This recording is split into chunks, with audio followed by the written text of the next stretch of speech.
Hello, VOTOMS fans. I know there's only like 10 of us in the world, but I'm going to continue making these VOTOMS model kits every now and then. So this one came out in 2019, which is Volume 1, the first release of these Super Miniplas by Bandai, and it's number 3. There's only 3 in each wave. So the other one is a Death Messenger. I think I made that one already, and I may have made this one as well. Okay, so you can just search VOTOMS and Bandai, you'll find it. Okay, there are instructions, so that's nice. And being Bandai, there's going to be a lot of nice details, and you don't need any glue in most cases from Bandai model kits. And you'll also notice on this, parts are painted already. So not all the parts, but see the antenna? Nicely painted silver. The rocket tips, nicely painted red. I don't know what those are. Maybe forearms or something, but they're dark gray. So that's nice. There's a piece of gum, but I'm not going to chew 5-year-old. Or 6-year-old? 2019? Yeah, they're old. That's old. You're going to get sick chewing that. I'm not sure why I cut this bag this way, but I did. Let's take a look at the other parts before I fast forward the build. See what else is painted. So yeah, the optics here of this thing painted, very nice. Nothing here. The plastic isn't very wavy. You know, there's no weird artifacts in that. And that plastic looks pretty good. Pretty well. This does it definitely now. I got that waviness where the plastic meets itself or something in the mold. So if you want it to look nice, you're gonna have to repaint it, but I'm not sure. I might just give it a matte clear coat. You know, just mask off these painted things and give it a clear coat. Maybe that'll be good enough. I really don't like painting stuff, even though I do paint some model kits. I don't really care to do it. It's very time consuming. I just want the finished product. Alright, so that's it. Only that one face piece had paint on it. So I'm gonna fast forward this thing. Well, let me show you this actually before I do that. Maybe this is important to you. Okay, so to some numbers and arrows, and she figured it out. Sadly, none of these kits contain a pilot figure, which is really odd, because Bandai is fully capable of making humanoid characters, but no pilots. Okay, I'm gonna fast forward.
I'm back and I ended up painting it after all, and I didn't even paint it well. It's essentially Vallejo primer black, and then I rattle canned some matte finish over it, but you can see here, like, I didn't sand off that nub enough. It wasn't really noticeable until I painted it. And then I even touched it while it was still wet, so there's a mark there. You can actually see my fingerprints in some of the clear coat here, but I don't really care. It's better than it was, just being painted. So, okay, well, articulation wise, it's standard stuff here. The head rotates, but it's a very tight fit. The only part I didn't paint was this thing, because it has, the red already on it. So that's the original black, and then compared to Vallejo black, it's slightly different. Maybe this would be considered a dark gray. This doesn't come up though. It doesn't open like the like scope dogs usually do. But this antenna does rotate on that peg. It's not. You can pull that antenna off though. There's nothing really trapping it other than friction. You can pull it right off. Same for the rocket pod here. It's just a peg, nothing trapping it other than just friction. But I don't think it'll fall off if you drop it. In fact, this is actually protecting the antenna from breakage. So that's actually pretty smart. Okay, this hatch does open. I didn't bother painting it. And actually I have this World War II pilot with a missing foot. Let's see if this will get in there. No, it will not. So, yeah, it would have been nice if these things came with a figure. This is a nice interior, one of the best ones I've seen. You can actually paint, these little recesses and all that stuff. Hopefully you can see all the details in there. The side panels and all that. So pretty cool, but yeah, not going to bother myself. Okay, moving on. The arms here. They have this peg, just friction. All this is friction fit. I didn't glue anything. So there's a ball peg there for the shoulder, and that obviously swings up and you can rotate it. But this armor piece will rotate on the shoulder itself, so that's nice. And then you can rotate the bicep there, as you see. And then there's a hinge here for the arm. But it doesn't bend very far, not even 90 degrees. But can't change that. The hand is on a ball peg, and you can swap those out. There's actually these two hands, the grip hand, two wavy hands, one fist, two fists. Oh yeah, two grip hands. So two wavy hands, two grip hands, two fists. All right.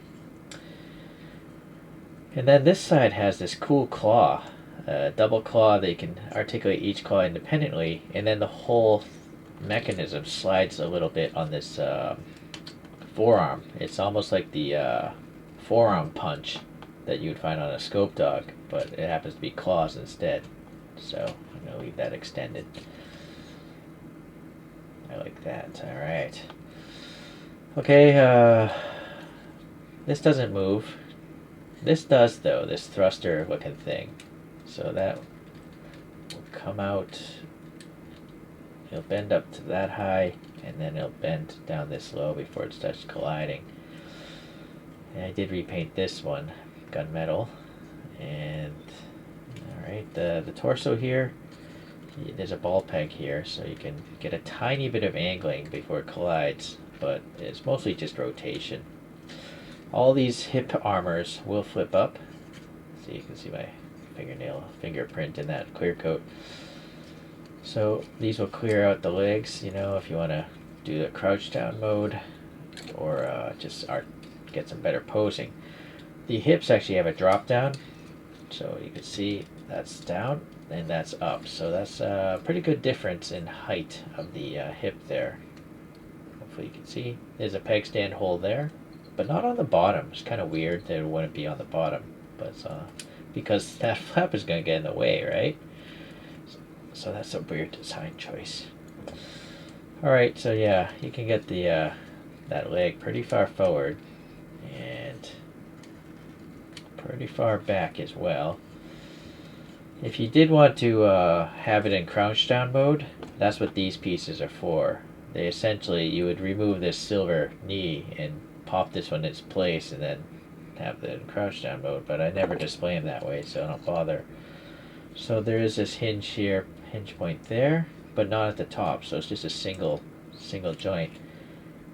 and that's how far it'll go before it collides. So about 90 degrees, I would say. Okay. Then this little armor piece will fold up to clear the foot, and the foot has this ball peg here. It doesn't really want to stay on very well, and then this ball peg here will actually slide up and down this groove. I'm not sure if you can see, but yeah, I just pulled it out, and I can push it back a little bit. So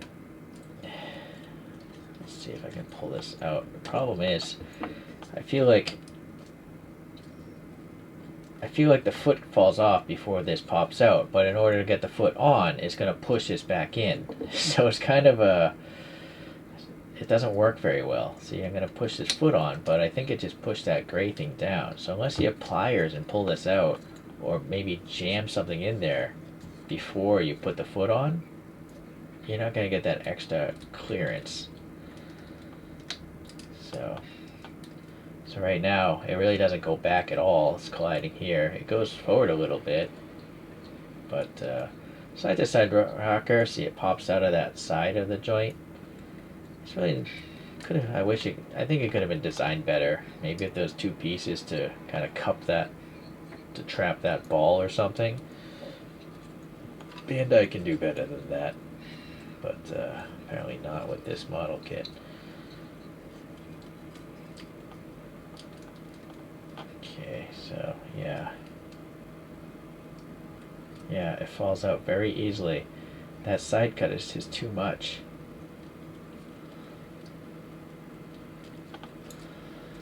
Alright, so the bazooka thing here, just get that out of the way. This does have a fold out handle. That's about it. This is a big flat spot in there. You could put a jewel bead in there as if it was like firing something, but I'll do that another day. Okay, so you'll notice it's asymmetric, these armor plates. This one has a double plate, but this one here has, like, I don't know, probably rounds for this bazooka maybe? Maybe like, well, they're not the same diameter. I don't know what these are, if they're rounds or what, but energy maybe? Maybe it's well, doesn't look like an energy weapon to me. Alright, I think that's it for the articulation. I put a little red in there. In hindsight, I should probably put red in here too, like kind of thrusters or something like that, but I forgot. I'll get around to it another day. Same with back there, that sensor.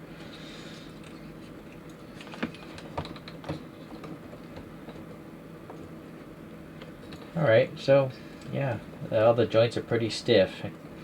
It's just those foot joints, the ball pegs don't really want to stay in place, but I think this is more of like you pose it once and you just put it in your display cabinet. You know, it's not something you would like repose constantly. I think you want a dedicated action figure or just a better model kit for that. So the other two robots from this first wave, you got that scope dog looking thing, and you got the Berserga looking thing. So you'll notice this shadow flare, whatever it's called, is a much bigger robot. I mean, this thing is even standing upright. So, and then for reference, you got the original Takara made scope dog. This is 1/48 scale, and so I think these Gunpla mini kits are bigger than 1/48 because clearly it's much bigger than that. But I think you can still pull it off in the collection. And then this is a finished model, finished Gashapan. I think it's by Kotobukiya. I forget, to be honest with you, but it's supposed to be this thing. But as you see, so it's kind of interesting. I mean, I guess either one of these could theoretically be displayed with the 1/48 scale Actic gear line. But one's going to be smaller, one's going to be bigger. Yeah, so I don't know in the realm of VOTOMS if this is just a big robot or not. Probably is. I gotta say, this thing's pretty well done. It's PVC, so I don't think much will break on it, but nothing really poses on it. Okay, let's get these out. So I should have reviews on all those other ones if you want to look them up. Just look up VOTOMS. So thank you for watching, and I'll trickle out another one of these model kits later on. See you then.